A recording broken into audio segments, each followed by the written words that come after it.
What's up, you guys? Godzilla fan freaks coming at you today with another video, and today is a requested video from my good friend Butch. You guys may know him as Brutezilla on YouTube. If not, go definitely check out his YouTube channel. He has awesome video reviews about Godzilla, dinosaurs, bald eagles, other stuff as well. All kinds of neat stuff. So that's Brutezilla. But he requested this video, and he wanted to know what are my top 10 favorite Godzilla films. And was kind of difficult for me to put together, especially a top 10, since considering there is only about 29 to 30 Godzilla movies. Taking 10 of those films out of that, it's actually a pretty good chunk, probably close to half of it, half of the films total. So picking 10 definitely was a kind of a tough mission, but I was able to do it and narrow it down. So anyway, you guys, here is my top 10 favorite Godzilla films. Hopefully this video doesn't lag out too much. I don't want it to. I don't want to lag on too much, I should say. I'm just going to get right on into it. I may describe a little bit here and there on each film about why I like it, but other than that, I'm just going to blow right through this list. So let's just get straight on to it. Anyways, starting the list at number 10. My number 10 is Invasion of the Astro Monster, otherwise known as Godzilla vs. Monster Zero. This comes in at number 10 because to me this is Godzilla at the peak of sci-fi. Now, what I mean by that is, this is legitimately, if you really don't count Ghidorah, the three-headed monster, this is legitimately the first Godzilla movie we have extraterrestrial aliens in the film. You got aliens playing a part. You got flying saucers. Godzilla and Rodan get transported from Earth up into space and fight Ghidorah on another planet.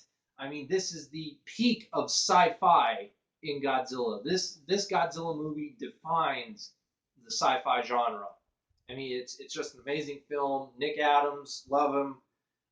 Just Invasion of the Astro Monster, Godzilla vs. Monster Zero comes in at number 10 on my list. Number 9 is Godzilla vs. Space Godzilla. Now, a lot of people, they either love or hate this film. I'm one of them who I like Godzilla vs. Space Godzilla. I think the story's cool. The thought of Godzilla's cells going up into space, whether it was from Mothra or Biollante, and just creating this all-new kind of Godzilla-related creature. Space Godzilla, in my opinion, is Godzilla's pretty much is his strongest enemy, in my opinion. And it's just cool design, cool monster. Again, a lot of people don't like this movie. I personally like it. I don't really see a lot of the hate for it, but Godzilla vs. Space Godzilla comes in at number 9. Number 8, Godzilla vs. Mechagodzilla 2. This one comes in at number 8. A big part of it is because Mechagodzilla 1993 is my favorite version of Mechagodzilla. I just love it. He's heavy metal. He's powerful. I love the Super Mechagodzilla look at the ending battle for the movie. The story on this one is great. I love how they threw Rodan in there, and along the ways, got baby Godzilla back into the loop and everything like that.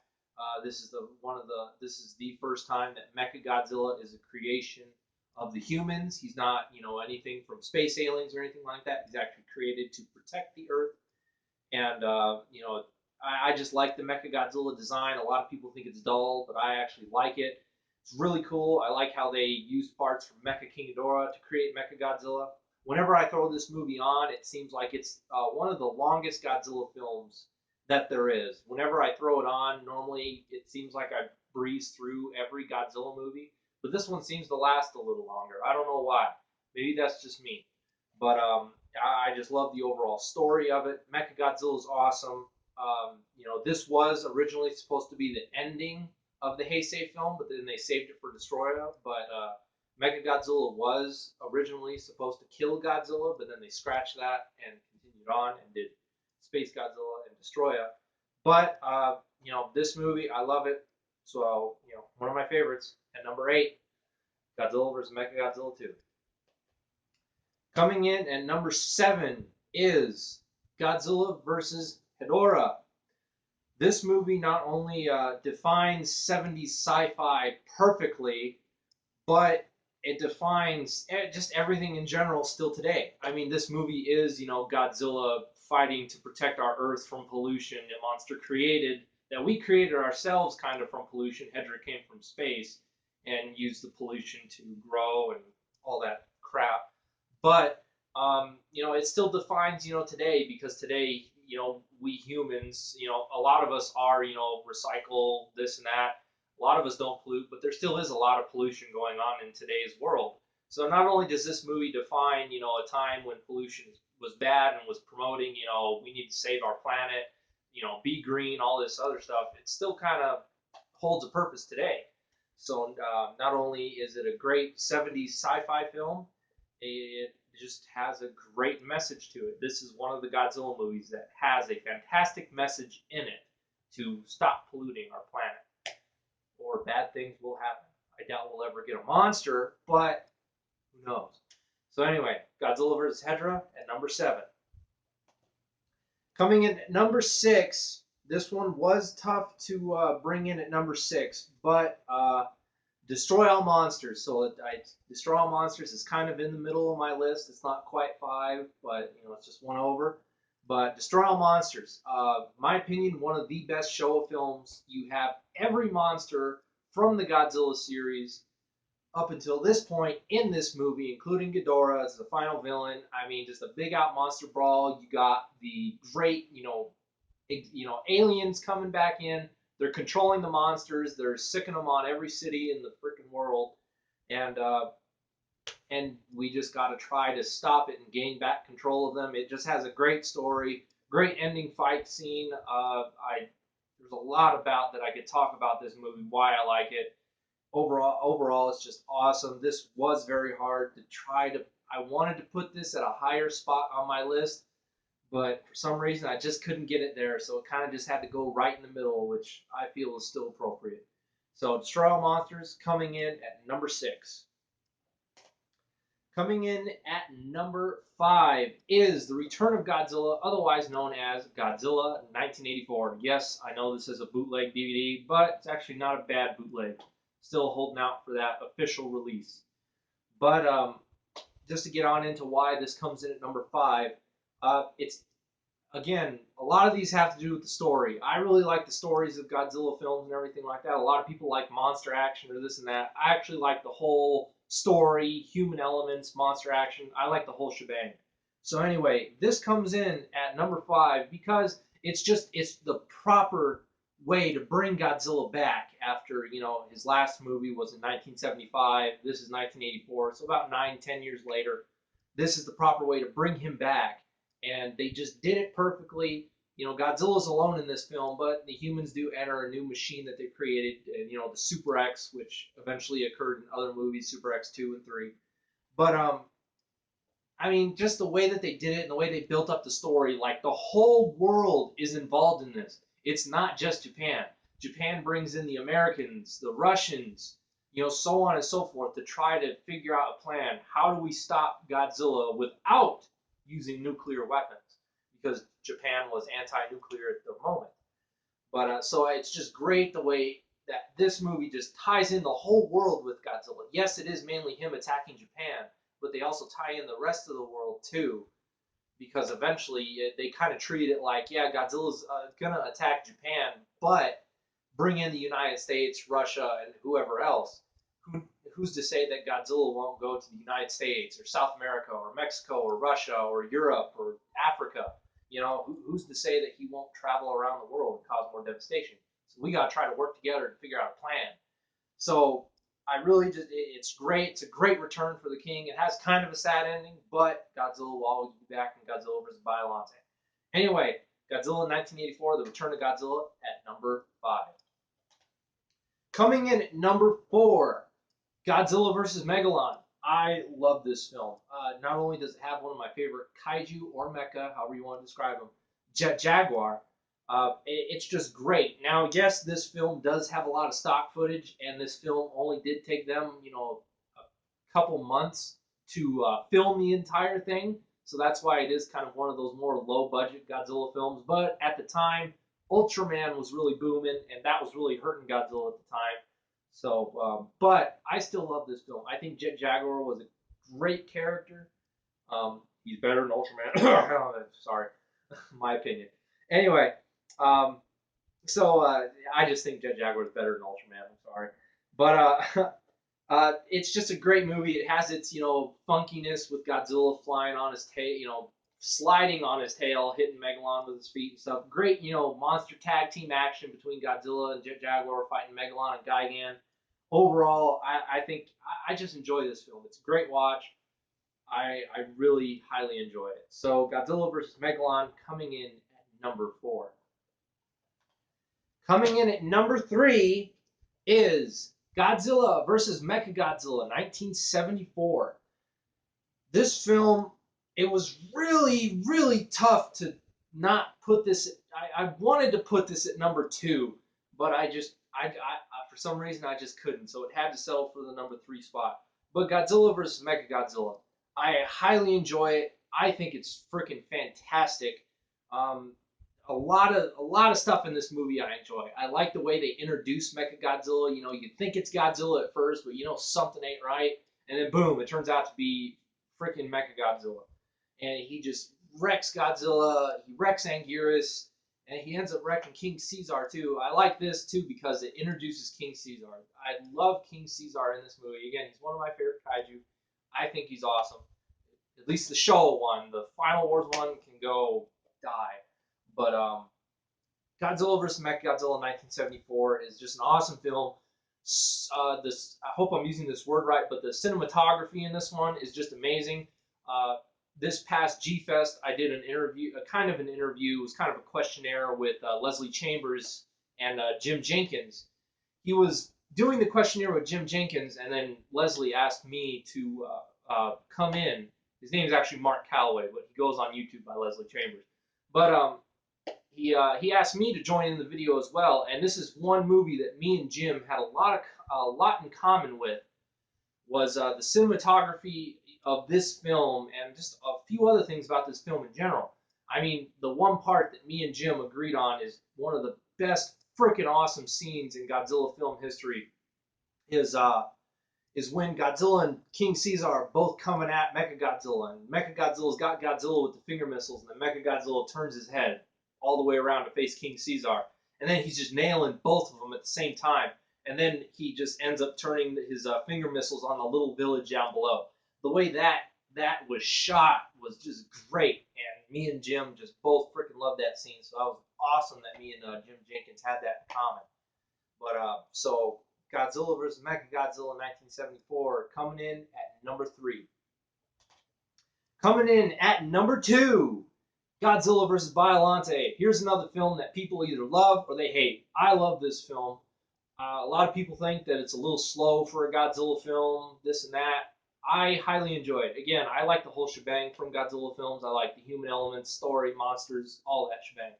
So this is awesome. It's an awesome, continuation from 1984. Having Godzilla come out of the volcano that he got trapped in the previous film. It's just awesome. Godzilla 1989. That's one of my favorite Godzilla suits. And the whole story about this is just awesome. The professor losing his daughter, and then years down the road, he's trying to communicate with her through the plants, and then he gets this bright freaking idea. Oh, I'm going to combine Godzilla cells with freaking plant cells. Nothing bad can freaking happen.